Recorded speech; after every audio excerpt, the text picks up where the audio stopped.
अस्सलामुअलैकुम friends JKSSB accounts assistant accountancy series का ये लेक्चर नंबर 7 है।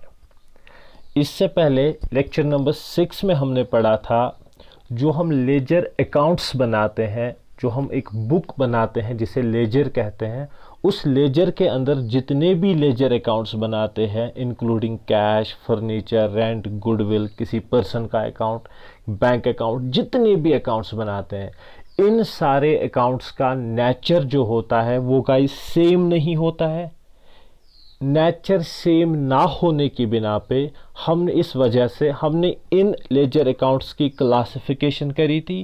पहले हमने क्लासिफिकेशन करी थी personal, impersonal, natural person, artificial person, जिसे हम ट्रेडिशनल अप्रोच कहते थे, ट्रेडिशनल क्लासिफिकेशन। वो हमने एक क्लासिफिकेशन की थी। दूसरी क्लासिफिकेशन हमने बताई थी guys modern approach, modern classification, जिसमें हमने लेजर अकाउंट्स को 5 हेड्स में डिवाइड किया था। Assets, liabilities, capital, revenue and expenses. अगर आपने इससे पहले वाला लेक्चर 6 नहीं देखा है तो गाइज आई रिकमेंड यू ये लेक्चर स्टार्ट करने से पहले आप प्रीवियस लेक्चर्स देखिए, ठीक है गाइज। चलिए, तो जो हमने लेजर अकाउंट्स की क्लासिफिकेशन करी थी, क्यों करी थी, आज आपको समझ आएगा क्या वजह थी लेजर अकाउंट्स को क्लासिफिकेशन करने की। आज का जो टॉपिक है जो हमने स्टार्ट करना है वो है golden rules of accounting guys. आज जो हम टॉपिक स्टार्ट करेंगे वो है गोल्डन रूल्स ऑफ अकाउंटिंग। अब गोल्डन रूल्स ऑफ अकाउंटिंग क्या है? मेन रूल्स ऑफ अकाउंटिंग आप ये समझ लीजिए कि जो हम double entry system of accounting maintain करते हैं, जो हम अकाउंट्स मेंटेन करते हैं, ये हम on the basis of double entry system maintain करते हैं। इनके यहाँ पे जस्ट लाइक फाउंडेशन स्टोन्स का काम करते हैं golden rules of accounting. Wholly and solely जो हमारा डबल एंट्री सिस्टम का अकाउंटिंग है वो सारा इन गोल्डन रूल्स के ऊपर डिपेंड है। ऑलमोस्ट आप जर्नल, आपका मतलब न्यूमेरिकल चैप्टर स्टार्ट होगा, इसके बाद फिर लेजर स्टार्ट होगा, फिर ट्रायल बैलेंस स्टार्ट होगा, फिर profit and loss, trading account, balance sheet, सारे के सारे जितने भी हमने चैप्टर्स पढ़ने हैं सारे चैप्टर्स इन गोल्डन रूल्स के ऊपर डिपेंड है, ठीक है गाइज। तो हम स्टार्ट करते हैं। गोल्डन रूल्स है क्या? बेसिकली हमने जो ट्रेडिशनल क्लासिफिकेशन की थी, ट्रेडिशनल क्लासिफिकेशन, हमने कहा था कि हम लेजर अकाउंट्स को डिवाइड करते हैं पर्सनल और इम्पर्सनल में। इम्पर्सनल को हमने फिर फर्दर डिवाइड किया था रियल अकाउंट्स और नॉमिनल अकाउंट्स में। अगर हम ब्रॉडली बात करें, ब्रॉडली स्पीकिंग, ओवरऑल हम ट्रेडिशनल अप्रोच में लेजर अकाउंट्स को इन 3 हेड्स में डिवाइड करते हैं। मैंने हालांकि पर्सनल अकाउंट के 3 सब हेड्स बताए थे, natural person, artificial person, representative person, वो सारे इस पर्सनल अकाउंट में आते हैं, ठीक है। रियल अकाउंट में मैंने बोला था एसेट्स आते हैं, वो ये है, और नॉमिनल अकाउंट में मैंने बोला था एक्सपेंसेस वगैरह आते हैं, ठीक है। ब्रॉडली अगर हम डिवाइड करें तो हम ये 3 हेड्स बता सकते हैं, personal account, real account, nominal account. मैंने क्या कहा था गाइस, पर्सनल अकाउंट में एक तो इंडिविजुअल्स इन्वॉल्व होते हैं, आर्टिफिशियल पर्सन्स इन्वॉल्व होते हैं जिस तरह कंपनी, फर्म्स वगैरह होती है, और रिप्रेजेंटेटिव पर्सनल अकाउंट होते हैं, वो अकाउंट्स जो बहुत सारे पर्सन्स को आगे जाके रिप्रेजेंट करते हैं। रियल अकाउंट में मैंने क्या कहा था गाइस, एसेट्स होते हैं इसमें, एसेट्स जिस तरह से कैश, फर्नीचर, बिल्डिंग, वो इसमें आते हैं। नॉमिनल अकाउंट में मैंने गाइस क्या कहा था, एक्सपेंसेस, लॉसेस, इनकम्स और गेन्स। मैंने डिफाइन भी किया था इन सारे टर्म्स को उस टाइम। चलिए, तो गोल्डन रूल्स है क्या? बेसिकली आप ये समझ लीजिए कि जब आप अकाउंट्स मेंटेन करते हो, हम जो अकाउंट्स मेंटेन करते हैं उसके 2 साइड्स होते हैं। हम जो अकाउंट्स मेंटेन करते हैं उसके 2 साइड्स होते हैं। एक साइड का नाम हमने रखा होता है डेबिट साइड, दूसरे का नाम हमने रखा होता है क्रेडिट साइड। आप ऐसे समझ लीजिए, जिस पर्सन ने अभी अकाउंटिंग नहीं पढ़ी है, जो नॉन कॉमर्स बैकग्राउंड के हैं, उनके लिए मैं आपको ये बात बताऊंगा कि जिस तरह से आप, मतलब ये ठीक नहीं है, मैं आपको एग्जाम्पल बता रहा हूँ समझाने के लिए, एग्जैक्ट यही नहीं होगा यहाँ पे। जिस तरह से आपने एक बुक बनाई है, आपने एक साइड में लिखा है रिसीव्ड साइड, मैंने क्या लिया है, दूसरे साइड में आपने लिखा है मैंने क्या दिया है। सपोज मैं कह रहा हूँ, मैं आपको एग्जाम्पल दे रहा हूँ ताकि आपको समझ आए, एग्जैक्ट डेबिट क्रेडिट में ये नहीं होना है। अब कोई पर्सन है, उससे आप क्या लेते हो, ये सपोज मिस्टर ए के लिए आपने बना रखा है। मिस्टर ए कोई पर्सन है, वो आपका कस्टमर है। आप जब उससे गुड्स लेते, सॉरी गुड्स उसको जब बेचते हो, तो आपने क्या किया, रिसीव किया है या पे किया है, गिव किया है या टेक किया है, आपने दिए है ना इस टाइम गुड्स, आप यहाँ पे रिकॉर्ड करोगे। फिर उसने गुड्स लिए आपसे, आप यहाँ पे रिकॉर्ड करोगे, फिर गुड्स लिए आप यहाँ पे रिकॉर्ड करोगे। लेकिन जब उसने आपको पेमेंट करी है तो आप रिसीव्ड साइड में रिकॉर्ड करोगे। फिर 2-4 दिन बाद और पेमेंट करिए, आप यहाँ पे फिर से गाइस रिकॉर्ड करोगे। बात समझ आ रही है? जिस तरह से सपोज मैं कह रहा हूं, अगर आप एक साइड को का नाम रिसीट साइड रखोगे, दूसरे साइड का नाम पेमेंट साइड रखोगे, एक साइड का नाम आप गिव रखोगे, दूसरे साइड का नाम आप टेक रखोगे। आपने क्या लिया उनसे वो एक साइड में लिखोगे, आपने उनको क्या दिया वो एक साइड से लिखोगे। ठीक है, उसी तरह से गाइस, सेम उसी तरह जिस तरह अब यहाँ पे हम रिसीव्ड साइड पेमेंट साइड नहीं लिखते हैं, हम दो हेड्स का नाम डेबिट साइड और क्रेडिट साइड लिखते हैं। अब आप बताओगे सर ये डेबिट साइड और क्रेडिट साइड का मतलब क्या है? देखिए, पहले जो लैंग्वेजेस हुआ करती थी, जो पुरानी लैंग्वेजेस हुआ करती थी, उनमें दो टर्म्स यूज हुआ करते थे। एक का नाम था डेब्यूटर, डेब्यूटर एक का नाम था। दूसरी टर्म वहां पे यूज होती थी क्रेडर। ये दो टर्म्स यूज होती थी गाइस। अब डेब्यूटर उस पर्सन को कहते थे जिससे हमने कैश लेना है कल को, जो हमारे लिए एसेट है। और क्रेडर उस पर्सन को कहते थे जिसको हमने कैश पे करना है इन फ्यूचर। बात आई समझ? दैट मीन्स डेब्यूटर हमारे लिए एसेट बनता था, क्रेडर हमारे लिए लायबिलिटी बनती थी। आई होप यहां तक आपको क्लियर हो गया होगा। अब इस डेब्यूटर से इन्होंने एक टर्म डिराइव करी, दैट इज डेबिटो। डेब्यूटर से टर्म एक डिराइव हुई, उसका नाम रखा गया डेबिटो। उसी तरह से क्रेडर से और एक टर्म डिराइव हुई, उसका नाम रखा इन्होंने क्रेडिटो। ठीक है, फिर जाके डेबिटो और क्रेडिटो भी खत्म हुआ। अभी इनका नाम जो है वो रह गया डेबिट और क्रेडिट। खाली डेबिट और क्रेडिट रह गया इनका नाम। पहले डेबिटो क्रेडिटो था, फिर डेबिट एंड क्रेडिट रहा। इनका आपको कोई पर्टिकुलर मीनिंग याद नहीं रखना है, ये मैंने बताया आपको कि ये वर्ड्स आए कहां से हैं। ठीक है, तो हमने इन चीजों से, इन वर्ड से, इन टर्म्स को डिराइव किया है। अभी हम एक साइड का नाम रखते हैं डेबिट, DBIT है, ये दूसरा टी नहीं है, सॉरी, और क्रेडिट साइड। ये जो क्रेडिट साइड है, आप उस वाले क्रेडिट से कंफ्यूज ना हो जो हम लिखते हैं कि उधार, नो क्रेडिट। वो क्रेडिट अलग है, ये क्रेडिट अलग है। ठीक है, तो डेबिट को हम शॉर्ट में लिखते हैं, जो डेबिट साइड है इसे हम शॉर्ट में लिखते हैं DR, और क्रेडिट साइड को शॉर्ट में लिखते हैं CR। DR का मतलब होता है डेबिट, CR का मतलब होता है क्रेडिट। यहां तक गाइस क्लियर हुआ? ओके, तो होता क्या है, बेसिकली दो साइड्स होते हैं। एक साइड का नाम हमने रखा होता है डेबिट साइड, दूसरे का नाम हमने रखा होता है क्रेडिट साइड। अब अगर सपोज कोई पर्सन है, मिस्टर ए करके कोई पर्सन है। अब मिस्टर ए की जब हमने लेजर बनाई है, लेजर अकाउंट इसका बनाया है, तो इस लेजर अकाउंट को हम दो हिस्सों में डिवाइड करेंगे। एक साइड को, लेफ्ट साइड का नाम हम रखेंगे डेबिट साइड, और राइट साइड का नाम हम रखेंगे क्रेडिट साइड।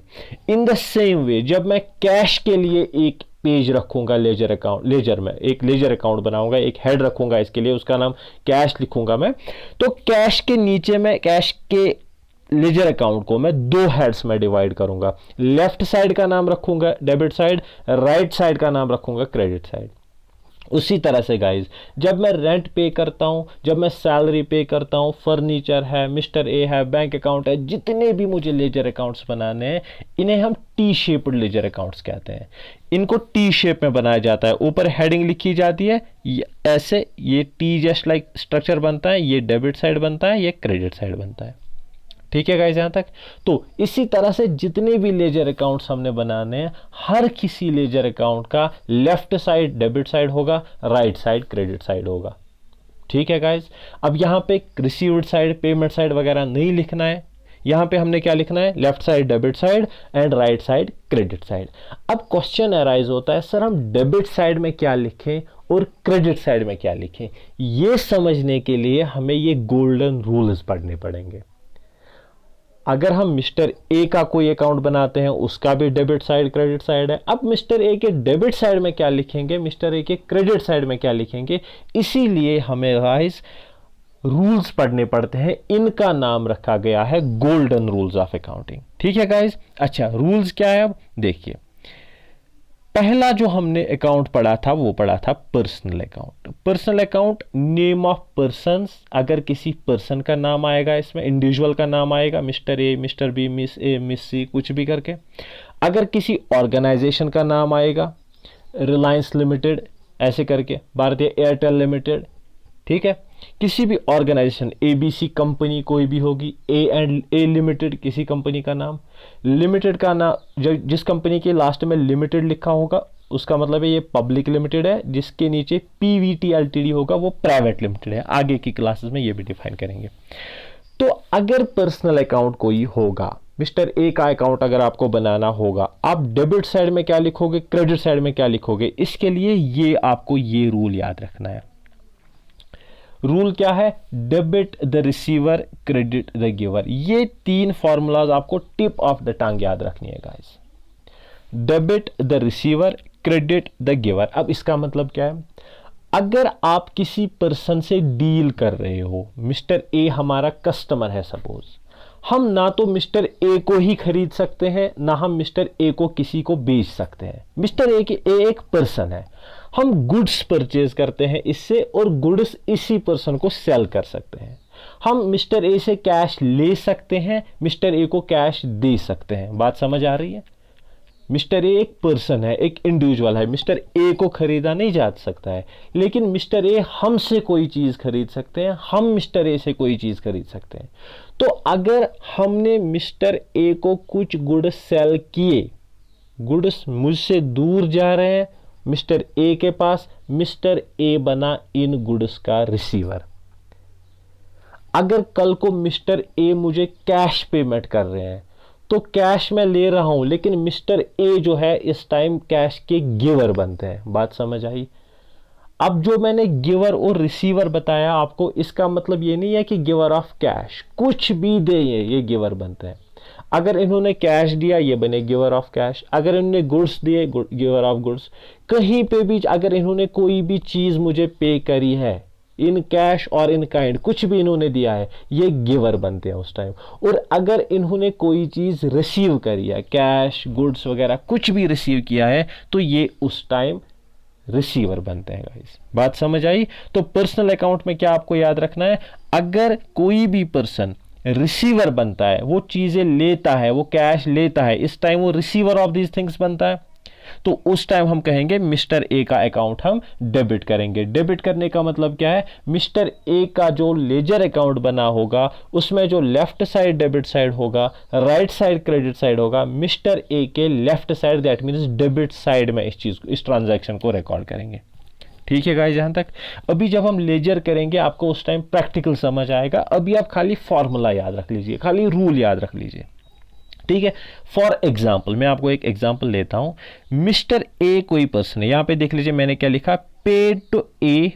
अगर ये कोई एक ट्रांजैक्शन है, paid to A, mister A कोई पर्सन है, मैंने कैश उठा के इसे दे दिया। अब मिस्टर ए इस टाइम पे रिसीवर ऑफ कैश बनता है या गिवर ऑफ कैश। मैंने क्या बोला, paid to A, that means मैंने ए को कैश पे किया। ऑब्वियसली अगर मैं किसी बंदे को कैश दे रहा हूं, मैं दे रहा हूं, वो पर्सन तो रिसीवर ऑफ कैश बनाना, तो यहां पे मिस्टर ए बना रिसीवर ऑफ कैश। हमने क्या बोला फॉर्मूला में, डेबिट द रिसीवर। जब कभी भी कोई भी पर्सन रिसीवर बनेगा उसे क्या करना है गाइस, उसे हमने डेबिट करना है, तो इसलिए हम मिस्टर ए का अकाउंट डेबिट करेंगे। तो हम क्या बोलेंगे, मिस्टर ए का अकाउंट यहां पे डेबिट। बस इतना आप याद रख लीजिए। अभी उसी तरह से इन द सेम वे अगर मैं कहूं received cash from mister A या एक्स लिमिटेड, कोई एक्स लिमिटेड ऑर्गेनाइजेशन है, अगर मैं एक्स लिमिटेड किसी कंपनी से कुछ कैश ले रहा हूं तो कंपनी गिवर बनी या रिसीवर? ऑब्वियसली अगर मैं कैश ले रहा हूं किसी कंपनी से तो कोई कंपनी जिससे मैं कैश ले रहा हूं वो तो दे रही है ना, वो गिवर बनी। रूल क्या हमने पढ़ा? Debit the receiver, credit the giver. तो जब भी कोई ऑर्गेनाइजेशन, कोई इंडिविजुअल गिवर बनती है तो उसका अकाउंट क्या करना है? हमने क्रेडिट। हमने कुछ नहीं लिखना है, हमने लिखना है एक्स वाई जेड, जो भी इसका नाम होगा, लिमिटेड क्रेडिट। आगे मैं बताऊंगा रूल क्या है इसका। आपका एमसीक्यू एग्जाम है, आपको फॉर्मेट वगैरह याद नहीं रखना है, कैसे लिखना है, नरेशन वगैरह, फिर भी मैं आपको आगे लेक्चर्स में आपको दिखाऊंगा फॉर्मेट कैसे बनाया जाता है। बट आपको नॉर्मली रूल याद रखना है। आपके एग्जाम में आपको फॉर्मेट बताने को नहीं आएगा, आपके वहां पे ये आएगा, अगर किसी पर्सन को हमने कैश दिया है, किसी से कैश लिया है, किसी को गुड्स दिए हैं, किसी से गुड्स लिए हैं, तो जिस पर्सन को हम कैश दे रहे हैं या जिस पर्सन से हम कैश ले रहे हैं, क्या ये पर्सन डेबिट होगा या क्रेडिट होगा? आप बताइए कौन सा अकाउंट डेबिट होगा, कौन सा क्रेडिट होगा? बस ये आपके एग्जाम में होगा। ठीक है गाइस, यहां तक ओके। तो फिर मैंने बताया था उसके बाद जो दूसरा अकाउंट होता है वो क्या है? That is real account. पहला मैंने बताया था पर्सनल अकाउंट, दूसरा मैंने क्या बोला? Real account. और रियल अकाउंट में क्या एग्जिस्ट होते हैं? रियल अकाउंट में क्या मतलब इंक्लूड होते हैं? एसेट्स, सारे assets, current assets, fixed assets, जितने भी होते हैं, टेंजेबल, इंटेंजेबल, सारे होते हैं। अब देख लीजिए, पर्सनल अकाउंट में मैंने बोला था कोई पर्सन है, कोई इंडिविजुअल है, किसी इंडिविजुअल से मैं चीज परचेज करता हूं, किसी इंडिविजुअल को मैं कोई चीज या कैश देता हूं। लेकिन अगर अब कोई एसेट होगा, फर्नीचर होगा, क्या मैं फर्नीचर से कह सकता हूं मुझे आप कोई चीज दे दीजिए या मुझसे ये चीज ले लीजिए? नहीं, मैं फर्नीचर को ही परचेज करता हूं, मैं फर्नीचर को ही सेल करता हूं। मैं कैश देता हूं या कैश लेता हूं। तो अगर मुझे फर्नीचर का अकाउंट बनाना होगा, अगर मुझे कैश का अकाउंट बनाना होगा, मशीनरी का अकाउंट बनाना होगा, बिल्डिंग का अकाउंट बनाना होगा, लैंड का अकाउंट बनाना होगा, जितने भी एसेट्स होते हैं हमारे पास, अगर हमें इन चीज़ों का अकाउंट बनाना है, पहले हमें याद रखना है ये किस कैटेगरी में आते हैं? रियल अकाउंट में फॉल होते हैं। ठीक है, अब इसमें फॉर्मूला हमने क्या याद रखनी है? Debit what comes in, credit what goes out. इसका मतलब क्या है? जो चीज, जो एसेट मेरी तरफ आ रही है मैं उस एसेट को डेबिट करूंगा, जो चीज, जो एसेट मुझसे दूर जा रही है मैं उसे क्रेडिट करूंगा। आप बोलोगे एग्जाम्पल, सपोज मैं फर्नीचर परचेज कर रहा हूं किसी पर्सन से। फर्नीचर एक एसेट है, ये किसी पर्सन का नाम तो नहीं है ना, ये एक एसेट है। अगर ये एसेट है तो रियल अकाउंट में फॉल होगा। अब अगर मैं फर्नीचर परचेज कर रहा हूं तो क्या परचेज करने के टाइम फर्नीचर मेरी तरफ आ रहा है या मुझसे दूर जा रहा है? ऑब्वियसली जब मैं परचेज कर रहा हूं फर्नीचर मेरी तरफ आ रहा है, तो हम क्या कहेंगे? हमने क्या लिखा है यहां पे? Debit what comes in. तो हमने याद रखना है फर्नीचर अकाउंट डेबिट। बस इतना आप अभी याद रख लीजिए, आगे वाली क्लासेस में आपको फॉर्मेट वगैरह सारा दिखाऊंगा। अभी आप खाली रूल याद रख लीजिए, डेबिट क्या करना है, क्रेडिट क्या करना है। अगर मैं फर्नीचर परचेज कर रहा हूं, उसके बदले में यहां से मैं क्या दे रहा हूं? ऑब्वियसली मैं कैश पे कर रहा हूं। ठीक है, तो फर्नीचर भी एक एसेट है, कैश भी एसेट है, दोनों रियल अकाउंट के अंडर फॉल होते हैं। अगर फर्नीचर में परचेज कर रहा हूं, ये कम्स इन है, मैंने रूल लिखा है debit what comes in. Furniture भी कम्स इन है, इसलिए फर्नीचर का अकाउंट मुझे डेबिट करना है। इसके बदले कैश में यहां से पे कर रहा हूं, बीइंग एन एसेट, जब मैं कैश पे कर रहा हूं, कैश कम्स इन है या कैश गोज आउट है? गाइस ऑब्वियसली कैश जब मैं पे करूंगा तो कैश मुझसे दूर जा रहा है, तो इट गोज आउट। हमने क्या याद रखना है? Debit what comes in, credit what goes out. जो चीज हमसे दूर जा रही है, जो एसेट हमसे दूर जा रही है, उस एसेट को हमने क्या करना है? क्रेडिट। तो हम क्या करेंगे? Cash account credit. बस इतना याद रखना है आपने। आई होप आपको समझ आ रहा है।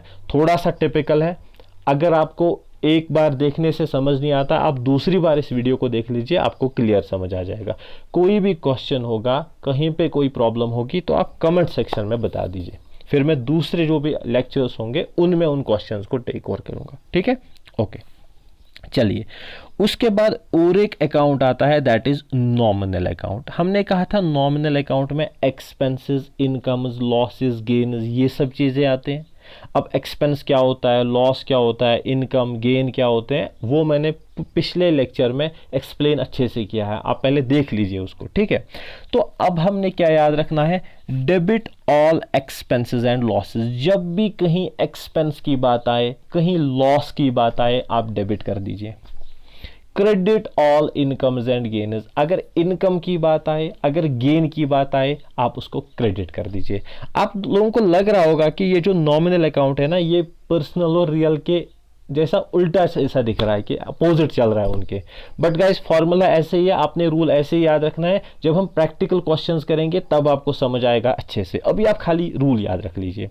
तो देखिए मैंने क्या कहा, debit all expenses and losses. अब इसका मतलब क्या है, इसका मतलब ये है कि अगर मैं कहीं भी कोई खर्चा करता हूं, खर्चा कैसे होगा, मैंने बिल्डिंग किसी की रेंट पे ले रखी है, अब जब मैं रेंट की बात कर रहा हूं, ये रेंट मेरे लिए खर्चा है, तो मैं कहूंगा rent account debit, rent account debit, क्योंकि debit all expenses and losses.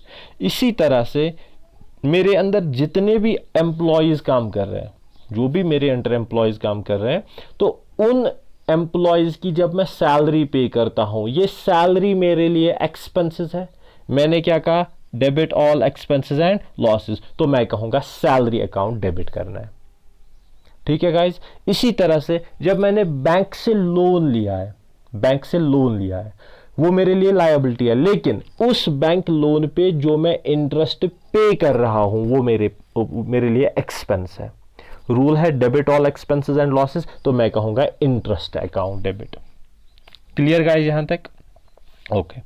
अब और एक बात सुन लीजिए, अगर अब मेरी ही बिल्डिंग है, मैंने इस बिल्डिंग को रेंट पे दिया है, अब मैं टेनेंट से रेंट रिसीव कर रहा हूं, अब ये रेंट मेरे लिए एक्सपेंस है कि इनकम है?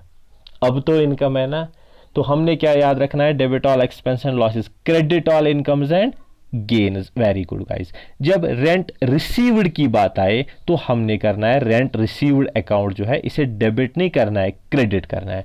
अगर हम रेंट पे कर रहे होते तो वो एक्सपेंस थी, उसे डेबिट करना था, लेकिन अभी हम रेंट रिसीव कर रहे हैं, ये हमारे लिए गाइस इनकम है, इसे हम क्रेडिट करेंगे। इन द सेम वे, जब मैंने बैंक से लोन लिया, उस पर मैं इंटरेस्ट पे कर रहा हूं, ये मेरे लिए एक्सपेंस है, लेकिन अगर मेरा कैश बैंक में पड़ा हुआ है, मैंने कैश डिपॉजिट किया है बैंक में, चाहे सेविंग अकाउंट में रखा है, सेविंग्स अकाउंट में फिक्स्ड डिपॉजिट कर रखा है, उस पे अगर मैं इंटरेस्ट कमा रहा हूं, ये मेरे लिए गाइस एक्सपेंस है या इनकम? ऑब्वियसली एक्सपेंस है। हमने क्या याद रखा है नॉमिनल अकाउंट में, debit all expense and losses, credit all incomes and gains. अगर ये इनकम है तो इसे क्या करना है, क्रेडिट। अगर इंटरेस्ट एक्सपेंस होगा, उसे डेबिट करना है। अगर इंटरेस्ट अर्नड या रिसीव्ड होगा, उसे क्या करना है गाइस, उसे क्रेडिट करना है। हम लिखेंगे इंटरेस्ट रिसीव्ड या अर्नड अकाउंट, क्या लिखेंगे गाइस, क्रेडिट करेंगे। बस इतना आपको याद रखना है। अगर फिर से कंफ्यूजन हो रहा है आपको, आप फिर से ये वाले पॉइंट्स दोबारा वीडियो रिवाइंड कर दीजिए, नए से देख लीजिए, आपको दोबारा देखने से आई होप क्लियर हो जाएगा। थोड़ा सा गाइस टिपिकल है ये, आप समझ लीजिए। ओके, चलिए, ये मैंने बताया था अगर आपने ओल्ड क्लासिफिकेशन याद रखी है। अच्छा, अगर आपने ओल्ड क्लासिफिकेशन याद नहीं रखी है, अगर आपने न्यू क्लासिफिकेशन याद रखी है, तो क्या करेंगे, कोई बात नहीं। न्यू या मॉडर्न क्लासिफिकेशन जिसे कहते हैं, उसमें हमने क्या याद रखा था, उसमें हमने बोला था जो हमारे पास लेजर अकाउंट्स होते हैं, उनको हम पर्सनल, रियल, नॉमिनल में कैटेगराइज नहीं करेंगे, उनको हम डिवाइड करेंगे 5 हेड्स में: एसेट्स, लायबिलिटीज, कैपिटल, कैपिटल के बाद रेवेन्यू, और उसके बाद एक्सपेंस। ये हमने बताए थे, ये हेड उसमें आते हैं। ओके, तो अगर आपने लेजर अकाउंट्स को मॉडर्न अप्रोच के हिसाब से डिवाइड किया है, क्लासिफाई किया है, तो आपके पास ये हेड्स आएंगे: assets, expenses, capital, liabilities and revenue. तो इसके लिए आपको फॉर्मूला याद रखनी है। अगर एक्सपेंस होगा या एसेट होगा या एक्सपेंस होगा, इनके लिए ये फॉर्मूला है। अगर कैपिटल, लायबिलिटी या रेवेन्यू होगा, इनके लिए ये फॉर्मूला है।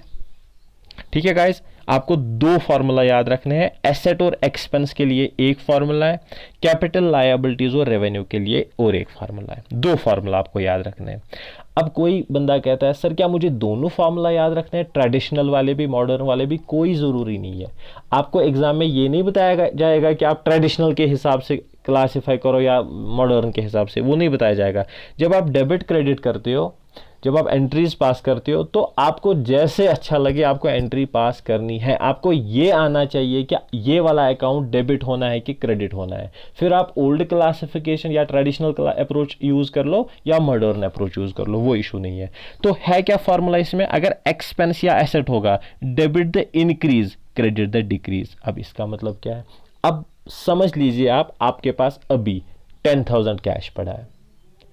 हम किसी पर्सन के पास जाते हैं, हम उससे कहते हैं हमें कैश कुछ चाहिए। अब उनसे हम कैश लेते हैं। ये कैश हमारे लिए एसेट है क्या हमारा कैश जो 10,000 था इससे पहले, अब हमने और 20,000 इनसे लिए, क्या हमारा कैश इंक्रीज हुआ या हमारा कैश डिक्रीज हुआ? ऑब्वियसली हमारा कैश इंक्रीज हुआ ना। तो हमने क्या याद रखना है? अगर कभी भी चाहे एक्सपेंस चाहे एसेट हमारा इंक्रीज होगा तो हमें डेबिट करना है। दैट मीन्स हम कहेंगे कैश अकाउंट डेबिट। हमारे पास 10 लाख की मशीनरी थी, हम और 5 लाख की मशीन परचेज कर रहे हैं, क्या हमारे पास जितनी मशीनरी थी वो इंक्रीज हुई कि डिक्रीज? इंक्रीज हुई 5 लाख की ऑब्वियसली।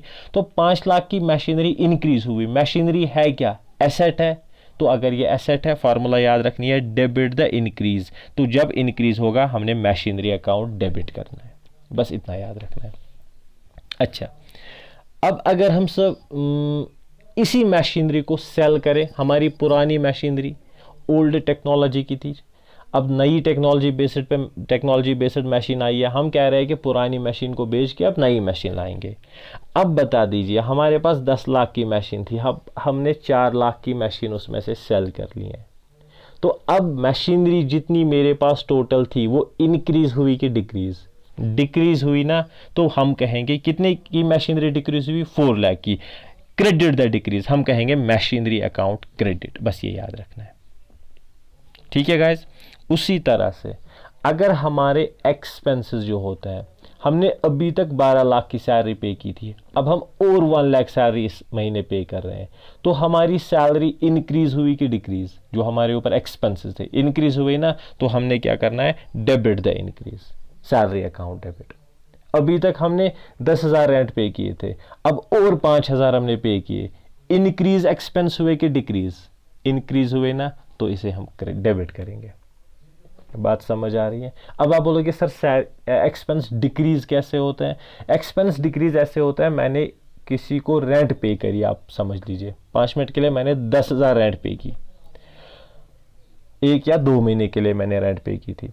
अब उन्होंने बोला कि अब हम 1 महीने के लिए आपको देंगे, या मैंने न्यूज़पेपर वाले से बात करी थी, आप मेरा ऐड दे दीजिए 1 महीने के लिए। सपोज उनने चार्ज किया 30,000, 10 दिन 15 दिन उन्होंने मेरा ऐड दिया, तो वो मुझे वापस कर रहे हैं। मैंने लिखा था एडवर्टीजमेंट एक्सपेंस 30,000, अब उन्होंने 15,000 वापस कर दिए। बोला कि हमारे पास अभी स्पेस नहीं है, अगली बार दे दीजिए, बस हमें 15 दिन की जो ऐड उन्होंने दे रखी थी बस उतने की पेमेंट लेनी है। अब मैंने चूंकि लिखा था एक्सपेंसेस 30,000, वो तो कम हुए ना, तो अब मैं करूंगा एडवर्टीजमेंट एक्सपेंस क्रेडिट। अगर कंफ्यूजन हो रहा है कोई इशू नहीं है, आगे की क्लास में अच्छे से जब हम प्रैक्टिकल करेंगे एक्सप्लेन होगा। इन द सेम वे अगर कैपिटल होगी, लायबिलिटी होगी या रेवेन्यू होगी, उनमें क्या फार्मूला है? इसका अपोजिट। यहां पे था डेबिट द इंक्रीज, यहां पे आपको याद रखना है debit the decrease credit the increase. अब वो कैसे हैं? आप ये समझ लीजिए कि एक ओनर बिजनेस में इन्वेस्ट करता है, उसे ही कैपिटल कहते हैं। इसने अभी तक 10 लाख इन्वेस्ट किए थे, अब ये और 5 लाख इन्वेस्ट कर रहा है, तो बिजनेस की कैपिटल इंक्रीज हुई कि डिक्रीज? इंक्रीज हुई ना ऑब्वियसली। तो हमने क्या याद रखना है? Debit the decrease credit the increase. हमने लिखना है कैपिटल अकाउंट क्रेडिट, ऐसे करके। उसी तरह से हमने बैंक से लोन लिया है, लोन हमारे लिए लायबिलिटी है, लायबिलिटी इंक्रीज हुई कि डिक्रीज हुई? इंक्रीज हुई, तो हम कहेंगे credit the increase, bank loan account credit. अच्छा, अगर हम बैंक का लोन रीपे करें, हमने 4 लाख लोन लिए थे, 2 लाख हम रीपे कर रहे हैं, वापस पे कर रहे हैं, तो हमारी लायबिलिटी बैंक लोन की जो थी वो इंक्रीज हुई कि डिक्रीज? डिक्रीज हुई ऑब्वियसली। तो हमने क्या याद रखना है? Debit the decrease. यहां पे अगर डिक्रीज हो रही है हमने क्या करना है? डेबिट करना है, bank loan account debit. Clear guys यहां तक? इन द सेम वे अगर हम रेवेन्यू ले रहे हैं, कहीं पे कुछ कमा रहे हैं, तो अगर रेवेन्यू हमारा इंक्रीज होता है डेबिट है, अगर रेवेन्यू हमारा डिक्रीज हो रहा है क्रेडिट है।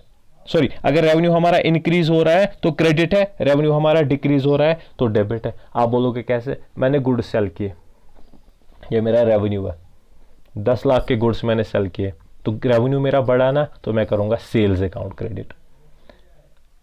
अब उसमें से कोई बंदा है वो कह रहा है आपने मुझे 1 लाख के गुड्स बेचे थे, उसमें से 20,000 के गुड्स जो है ना उनमें कुछ प्रॉब्लम है, डिफेक्ट है, आप वापस ले लीजिए। मेरी इनकम इंक्रीज हुई कि डिक्रीज?